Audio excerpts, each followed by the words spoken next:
Vamos lá então para a parte 3 de juizados especiais cíveis.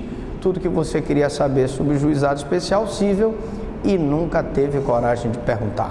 Vamos então para a parte 3. Como eu disse, nessa parte 3, nós vamos falar dos juizados especiais federais.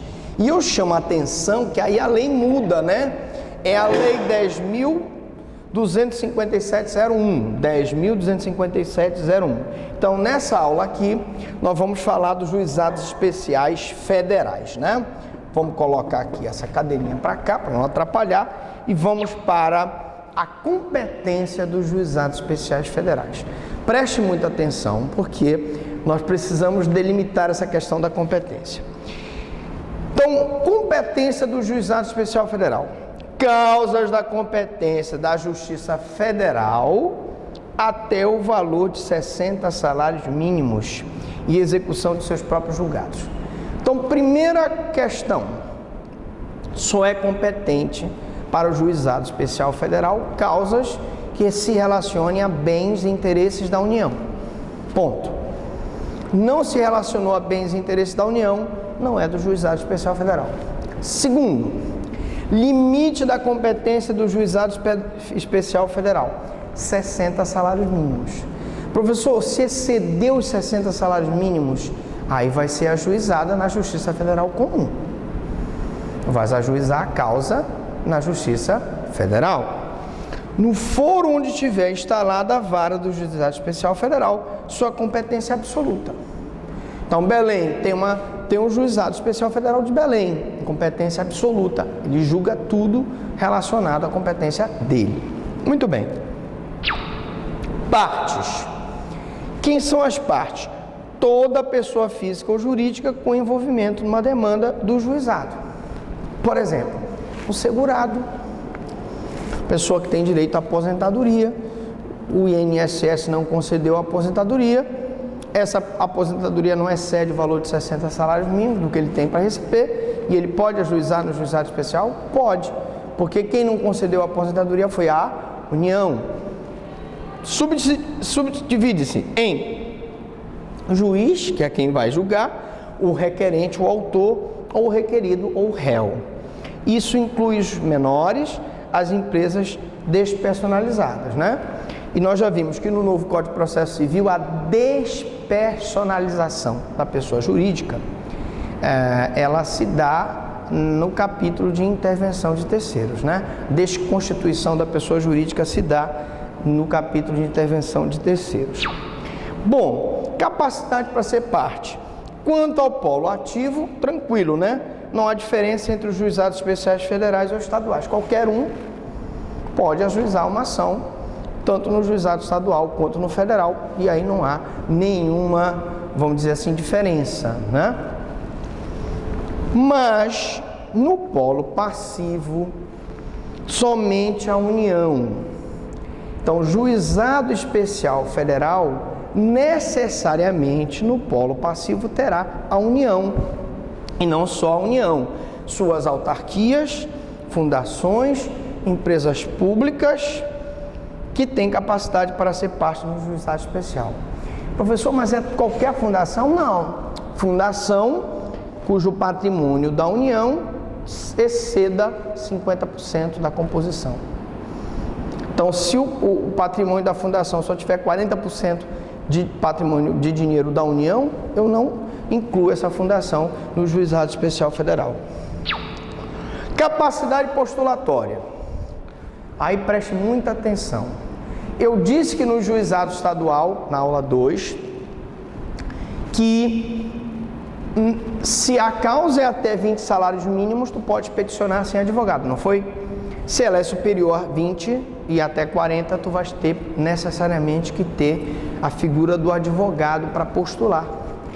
Aqui, gente, não há limite de valor da causa para a dispensa de atuação do advogado, podendo a parte autora praticar pessoalmente os atos do processo em qualquer demanda de competência dos juizados especiais cíveis federais. Então, professor, quer dizer que mesmo não sendo advogado, eu posso entrar com uma ação no juizado especial federal? Pode. Não existe limite. ele não limita até 30 salários mínimos, não. Você, no primeiro grau, você pode entrar com a ação mesmo não sendo advogado. Agora, preste atenção, já na fase recursal, a atuação do advogado é indispensável. Você não pode recorrer sem que haja o advogado com capacidade postulatória. Em que pese a intenção do legislador em facilitar o acesso do cidadão à prestação jurisdicional, permitiu e os postulantes em tal situação é por demais promover uma justiça sem objetivos. Eu concordo aqui com essa observação. Explico. Mesmo que eu não exija capacidade postulatória no juizado federal, convém que a parte procure um advogado para ajuizar a ação. Se ela não tem condições de pagar o advogado, ela vai procurar um defensor público, ela vai pedir para que o juiz nomeie um advogado dativo, porque se isso não acontecer, vai haver um grande prejuízo, não é verdade? Então vamos procurar os senhores advogados que estudaram para isso, para que eles possam ajuizar a ação, para evitar que a parte seja prejudicada, porque ela não tem conhecimento jurídico e poderá ajuizar uma petição que não tem fundamento ou que deixou de albergar todos os pedidos possíveis. Bom, medida de urgência. A pergunta é, professor, o juiz pode conceder uma liminar no juizado especial federal? O juiz poderá, de ofício a requerimento das partes, deferir medidas cautelares no curso do processo. Então, ele pode decretar um sequestro para evitar que numa separação, o cidadão dilapide o patrimônio? Pode. Ele pode determinar o arresto para garantir bens para que você possa receber aquele ressarcimento? Pode, tá? Não será cabível medida liminar que esgota no todo ou em parte o objeto da ação. O que o juiz no juizado especial federal não pode fazer é, naquela decisão liminar, dar uma liminar que antecipa o mérito da demanda. Uma coisa é ele dar uma liminar que seja assecuratória para garantir o cumprimento da sentença, e outra coisa ele antecipar o julgamento. Peculiaridades do juizado federal. Não será cabível medida liminar que defira compensação de créditos tributários. Então, eu estou demandando contra a União.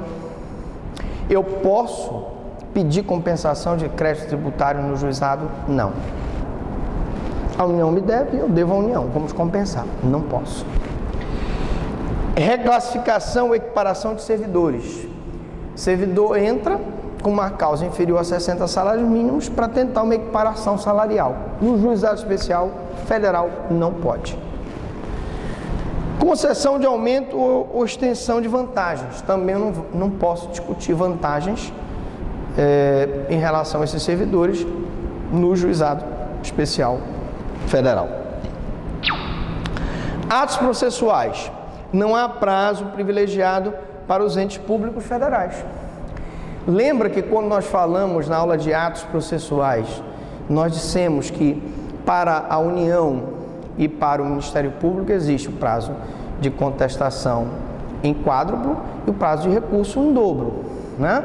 Então nós temos aí para a Fazenda Pública o prazo em dobro para o recurso em quádruplo para contestar. Aqui não existe, tá? Não há prazo privilegiado para a União. Mas, professor, mas um juizado especial federal em que a União é a ré, mas ela não tem privilégio. É a lei que determina, artigo 9º. As citações e intimações serão feitas na forma do artigo 35 e 38, ou seja, igualzinho como é feita no Código Civil, tá? Você vai e manda, ou você manda o oficial de justiça pessoalmente, ou manda a notificação, ou faz aquela citação por hora certa, etc. Recurso nominado contra a sentença. Assim como nós temos o recurso nominado no juizado especial estadual, nós temos o recurso nominado no juizado especial federal, que é o mesmo que a apelação, tá? Só que ele se chama recurso inominado contra a sentença, né? Embargos de declaração contra a sentença ou acórdão. Naqueles casos de dúvida, obscuridade, contradição da sentença, aqueles casos que eu mencionei, em que a sentença não dá um valor líquido, né? A sentença não dá o valor líquido. O que vai acontecer? Não dando valor líquido, eu tenho que entrar com embargo, porque a sentença deu um valor que não é líquido.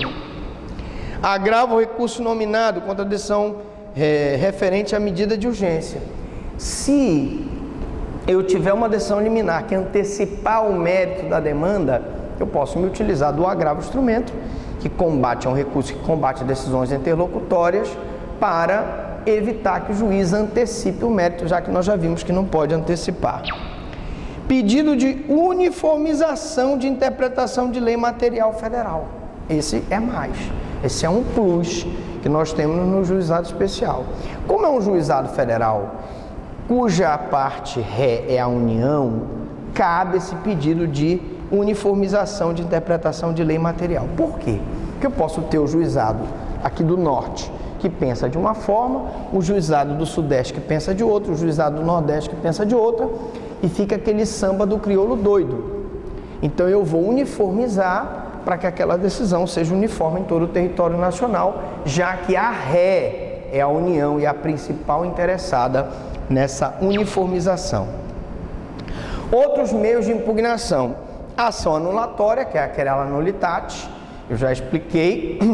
Qualquer situação em que houver um objeto ilícito, não cumprimento da forma prescrita em lei, ou uma não formalidade, não respeito ao devido processo legal, uma prova falsa, uma perícia mal feita, um depoimento fraudulento, eu vou poder usar a querela nullitate.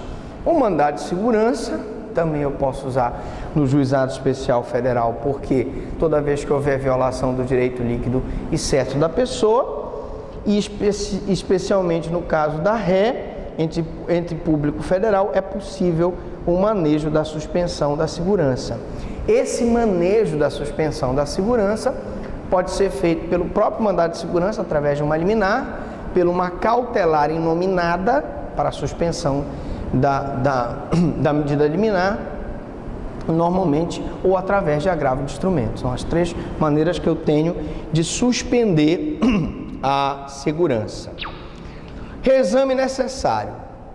O artigo 13 da Lei 10.256/01, e atenção, porque Lei do Juizado Estadual 9.099/95, Lei do Juizado Federal 10.256/01, veda expressamente o reexame necessário no âmbito dos juizados especiais cíveis e federais.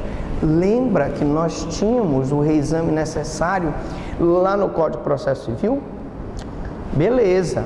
Então, juizado especial federal não precisa de reexame necessário.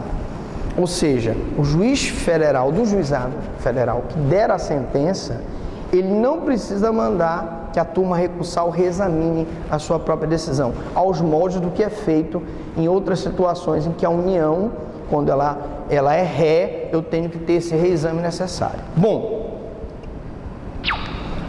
execução, o cumprimento da sentença que impõe a obrigação de fazer, pagar uma dívida, não fazer, se abster de praticar um ato ou entregar a coisa certa, esse cumprimento será efetuado mediante ofício do juiz, a autoridade citada para a causa.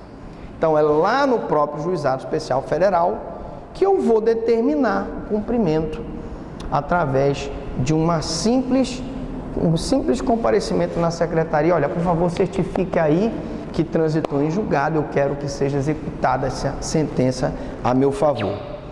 Com cópia de sentença do acórdão, né? Evidentemente, eu vou ter a cópia da sentença para cumprir perante o juiz do juizado federal. Dispensa de precatório para a satisfação das obrigações de pagar quantia. Então, professor, quer dizer que quando é uma decisão do juizado especial federal, eu vou ter então não tenho a necessidade de expedição do precatório. O que é o precatório? Eu mando o precatório para a administração pública coloca o precatório lá na fila, e no orçamento do ano que vem ela vai pagando aqueles precatórios. Veja, no juizado especial eu não preciso desse precatório. Não preciso, tá? É direto o pagamento que é feito pela União. Aí vamos para as súmulas agora. Estamos nos momentos finais do nosso curso de juizado especial civil, estadual e federal. Na aula 1 e 2 nós falamos do estadual e agora nessa aula 3 nós estamos falando do federal. Bom, súmula 203. Não cabe recurso especial contra a decisão proferida por órgão de segundo grau dos juizados especiais. Então preste atenção. Não cabe recurso especial e não cabe ação rescisória. Professor, então eu não posso entrar com recurso especial perante o STJ, mas eu posso entrar com recurso extraordinário? Posso. Súmula 640 do Supremo. É cabível recurso extraordinário contra a decisão proferida por juiz de primeiro grau nas causas de alçada ou por turma recursal de juizado especial civil e criminal. Então, o recurso especial que visa combater decisão contrária à Constituição, ele pode ser interposto. Pode. O recurso é extraordinário, mas o recurso especial não é possível. O recurso especial é aquele recurso que visa combater violação à norma infraconstitucional. Súmula 727 do Supremo. Não pode o magistrado deixar de encaminhar ao Supremo o agravo de instrumento interposto à decisão que não admite recurso extraordinário, ainda que referente às causas instauradas no âmbito dos juizados especiais. Então deixa eu te explicar. Tu entraste com recurso especial, o juiz indeferiu o teu recurso, tu entraste com recurso extraordinário, o juiz indeferiu o teu recurso extraordinário e desse indeferimento do teu recurso extraordinário cabe um agravo, que é um agravo estava previsto no regimento do Supremo Tribunal Federal e hoje está previsto no novo Código de Processo Civil. Então, o juiz não pode deixar de encaminhar esse agravo para o Supremo. E esse agravo vai forçar o Supremo a apreciar o teu recurso extraordinário. Então, ele não pode deixar de encaminhar. Pergunta de prova. Agora vamos para os enunciados cíveis do FONAGE. Esses enunciados, eles não têm natureza vinculativa, né? São só decisões que os estudiosos, os juízes, né, se reuniram, né, e em comum acordo votaram por esses enunciados. Mas nós vamos conversar sobre esses enunciados e dizer, alguns a gente concorda e outros a gente não concorda. Vamos começar com o enunciado número 1. O exercício do direito de ação no juizado especial civil é facultativo para o autor, tá? Então, ele não é obrigado a entrar com a ação. Ele é uma faculdade, ele entra ou não. Você vai ver a conveniência de entrar com a ação. O enunciado 3, a lei local não poderá ampliar a competência do juizado especial. Uma lei local, municipal ou estadual não pode, por exemplo, colocar lá no juizado. Agora, a partir de hoje, o juizado julgará, processará e julgará as causas de alimentos. Não pode. Processará as causas de investigação de paternidade. Não pode. Processará as causas de guarda. Não pode. Processará as causas de tutela. Não pode, porque lei local não pode ampliar a competência do juizado especial. Enunciado 4. Nos juizados especiais só se admite a ação de despejo prevista no artigo 47, aquela, para uso próprio, né? Então preste atenção. Ação de despejo no juizado especial, tanto no estadual quanto no federal, e aí no federal quase não vai haver, né? Porque é contra a União, mas nós vamos ter uma situação para uso próprio.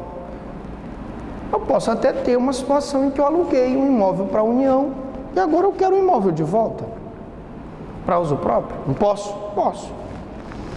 Né? Exemplo, se for pedido para o uso próprio de seu cônjuge ou companheiro ou para uso residencial, eu posso pedir esse despejo. Agora, despejo por falta de pagamento não é no juizado especial. Preste atenção. Despejo no juizado especial é para uso próprio.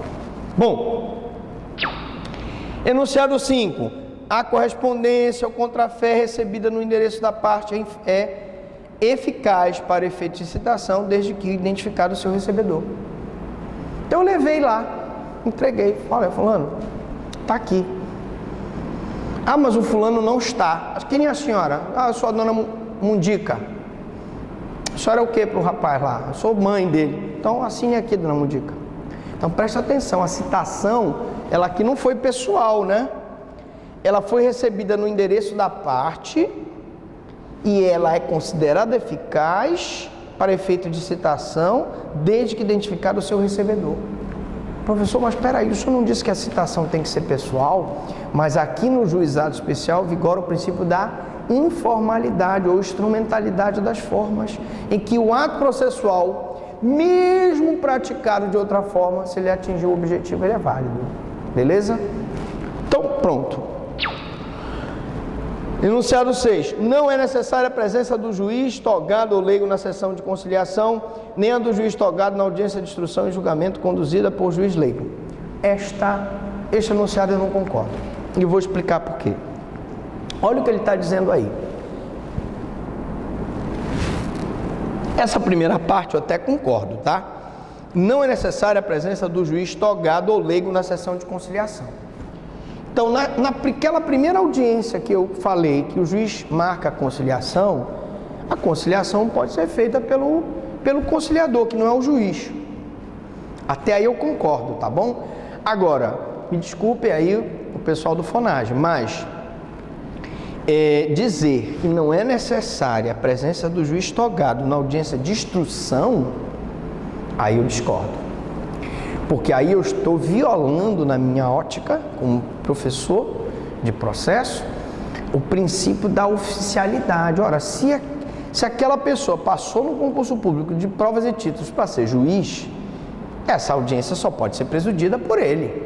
Audiência de instrução, só ele pode ouvir a testemunha, só ele pode ouvir o perito, só ele pode ouvir o requerente, só ele pode ouvir o requerido. E eu vou então transferir um ato que é pessoal do juiz para um conciliador que não é juiz? Eu não concordo. Me desculpem, mas esse enunciado aqui eu não concordo. Bom, enunciado 7, a sentença que homologa o laudo arbitral é irrecorrível. Evidentemente que eu tenho um laudo. Esse laudo é um laudo que foi feito uma arbitragem. Eu trouxe um árbitro da parte contrária, do autor e do réu, e eles chegaram a uma determinada conclusão, o juiz homologa esta decisão irrecorrível. Beleza, eu concordo plenamente. Enunciado 8º. As ações cíveis sujeitas aos procedimentos especiais não são admissíveis nos juizados especiais. Então, professor, quais são aquelas ações de procedimentos especiais? Nós temos os procedimentos especiais de jurisdição voluntária e de jurisdição contenciosa. Então, por exemplo, a ausência não é do juizado especial, concordo, procedimento especial. Arrolamento de bens não é do juizado especial, procedimento especial. Enunciação de obra nova não é um procedimento especial, não é do juizado especial. Então, quando eu tiver um procedimento especial, não é do juizado especial. Tá, professor, mas eu tenho a possessória, que é um procedimento especial. A possessória poderá ser do juizado especial se ela não exceder o valor limite, que é 40 salários mínimos. Dificilmente eu teria um imóvel cujo valor seja inferior a 40 salários mínimos. Mas é possível ter? É. Enunciado 9º. O condomínio residencial poderá propor ação no juizado especial. Tem algum problema? Estás devendo o aluguel. Desculpa, tu estás devendo o condomínio. Tu não pagas o condomínio. Aí o condomínio te executa no juizado especial. Tem algum problema? Não vejo nenhum problema. Nas hipóteses do artigo 275, inciso 2, item B do Código de Processo Civil anterior. Enunciado 10. E aí você me pergunta, mas professor, ainda continua valendo o Código de Processo Civil anterior? Mesmo já tendo o Código Civil novo? Eu vou te mostrar daqui a pouquinho, no finalzinho da aula, que continua valendo. Tá bom? Vamos lá. O enunciado 10. A contestação poderá ser apresentada até a audiência de instrução e julgamento. Tu podes apresentar a contestação oral lá, ou tu pode levar ela por escrito. Por isso que é importante aquele prazo que eu disse, que a pessoa tem que ter prazo para conversar com o advogado para poder contestar melhor a ação. E finalmente, nós terminamos, mas antes de eu dizer aquela palavrinha mágica, alguma dúvida, alguma pergunta, eu vou primeiro mostrar o que eu acabei de dizer. Bom, este aqui é o novo Código de Processo Civil, e vamos ler o que o novo Código de Processo Civil diz o seguinte, olha, artigo 1063, já nas disposições finais, né?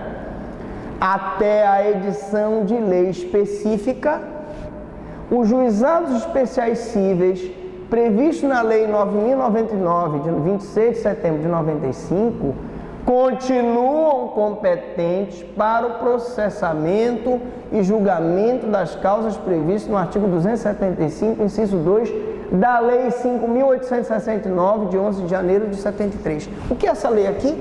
É o antigo Código de Processo Civil. Então, o novo Código de Processo Civil está dizendo, olha, senhores, o juizado especial continua valendo. A Lei 9.099, até que venha outra que a revogue, continua valendo. Então, esta aula de juizado especial continua plenamente válida para todos os fins de direito. E agora sim, agora nós vamos perguntar para vocês alguma dúvida, alguma pergunta, falem agora ou se calem para sempre.